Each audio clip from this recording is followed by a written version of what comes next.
No dia 4 de julho de 1914, as pessoas se reuniam no cais de Guanabara e elas começavam a ver um casco enorme, gigante, emergindo sobre a água. E também quem estava ali era o presidente da República. Então, quando emergiu sobre a água, ali estava o primeiro submarino do Brasil. Esse dia marcou a chegada do F1, o submarino que abriu as portas para a Força Marinha Brasileira. Mas a história dele começa muito antes, lá do outro lado do Atlântico.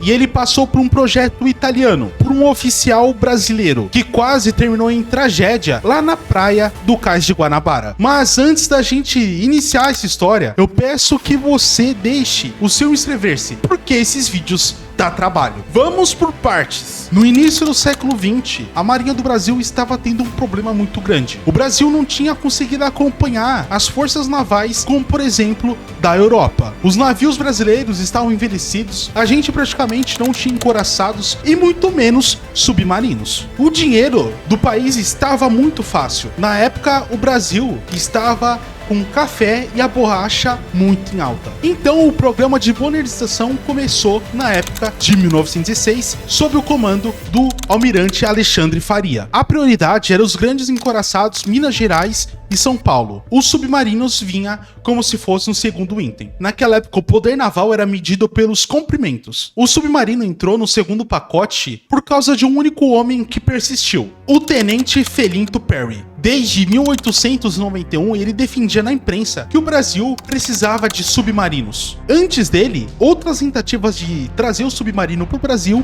já havia fracassado. Em 1894, o contrato com o engenheiro e francês Claude Courbet, projetos nacionais e de outros oficiais também não foram realizados. Por falta de dinheiro, somente o programa de 1906 que começou a ganhar relativamente uma força muito grande. E nisso, 3 submarinos entraram para a lista de compra. O projeto escolhido foi por um engenheiro italiano Cesare Laurenti, o mesmo que tinha desenvolvido o mesmo submarino para a Itália, o Delfino. A versão vendida no Brasil era uma versão do submarino italiano chamado Medusa, com melhorias de torre de comando e também na velocidade. Essa classe foi nomeada como Classe Foca. E o Brasil comprou 3 unidades, F1, F3 e F5. O F1 foi construído em La Spezia, na Itália. A sua primeira quilha batida foi em 23 de março de 1912. As provas do mar, no Golfo de La Spezia, terminaram em 12 de novembro daquele ano. E em 11 de dezembro de 1913, o F1 foi entregue nas mãos da Comissão Brasileira, sob o comando do capitão-tenente Mário de Oliveira Sampaio. A supervisão de toda a construção na Itália ficou sobre a supervisão de Felinto. À frente da subcomissão naval brasileira, que estava sediada em La Spezia, ele tinha uma pequena equipe: o capitão-tenente Américo Ferraz, o primeiro-tenente Lindoso Marinho e outros oficiais para fiscalizar aquela construção do submarino. Foi esse grupo que garantiu que o submarino fosse entregue dentro daquelas especificações compradas. E aqui vale abrir um parêntese que é pouco contado aqui no Brasil. Foi o Brasil que foi cliente primeiro dessa classe Foca. Só depois da Primeira Guerra Mundial em andamento que a Itália reaproveitou esse projeto. Inclusive reaproveitaram para fazer submarinos domésticos, desde a classe F1 até a classe F20. Entre 1916 e 1917, Portugal e Espanha comprou variantes desse mesmo submarino. O Brasil, portanto, chegou primeiro. Agora, os números do F1. Ele tinha 45 metros e 72 centímetros de comprimento. A boca, ou seja, o casco, tinha aproximadamente 4 metros. O calado era na medida de 2 metros e 98 centímetros. Ele deslocava em cerca de 250 mil toneladas e quando ele estava leve, sem ninguém, deslocava cerca de 370 toneladas. A propulsão combinava 2 sistemas. Em superfície, o submarino usava 2 motores diesel Fit,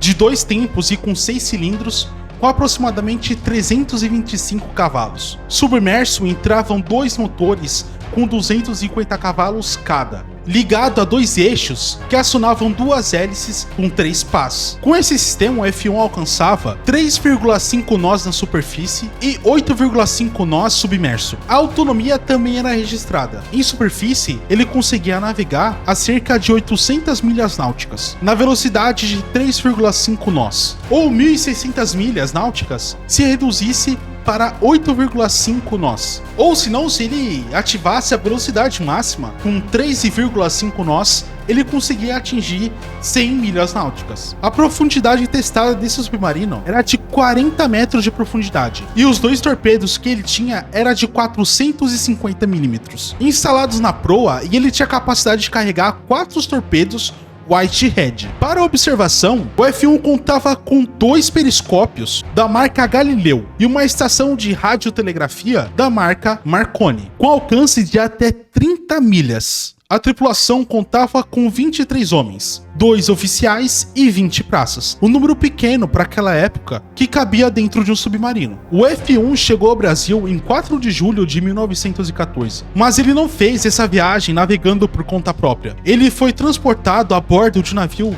chamado Navio Doca Canguru, que zarpou de Islapésia. Um mês depois, o Canguru atracou no Rio de Janeiro. O F1 foi concebido com a própria visita do presidente da República. 13 dias depois, em 17 de julho de 1914, ele foi incorporado oficialmente na Marinha Brasileira, junto com submarinos F3 e F5, formando uma flotilha submarina. E bom, se você chegou até aqui, eu peço que você entre no canal do WhatsApp. Lá a gente tem comunicações e também novidades todos os dias aqui do canal.